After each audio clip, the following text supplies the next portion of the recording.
Compressor लगाया। ये 54 LRA का है, 154 LRA का है।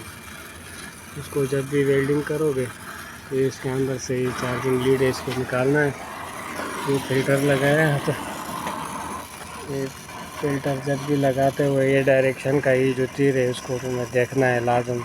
इसको ऑपरेटर की तरफ करना है, क्योंकि इधर से अंदर से गैस जो है वो फिल्टर होकर वापस कंप्रेसर में आ जाए सही है। और उसके बाद ये ऑक्सीजन है, ऑक्सीजन सिलेंडर, ये फार्म गैस है गैस लगाने के लिए। और ये नाइट्रोजन है, ये नाइट्रोजन है। नाइट्रोजन इसलिए रखते हैं कि इसका प्रेशर ज़्यादा होता है। एक तो आपको लीकेज चेक करते वक्त दस्ती प्रेशर देख के आपका काम जल्दी हो जाएगा। दूसरा इसको R11 या ये सिलेंडर का इसका लिक्विड डाल के पीछे से आप नाइट्रोजन का प्रेशर दोगे तो उसका प्रेशर ज़्यादा होता है, उसके लेने उसके आयल जो कचरा है सब कुछ साफ़ हो जाता है।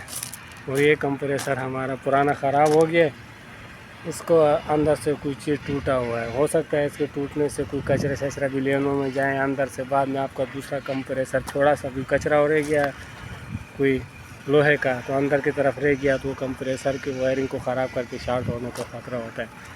इसलिए लाजम नाइट्रोजन इस्तेमाल करें। नाइट्रोजन इसलिए प्रेशर दे के पूरे लेनों को आप अच्छी तरीक़े से साफ़ करें, साफ़ करके फिर कंप्रेसर को लगा दें।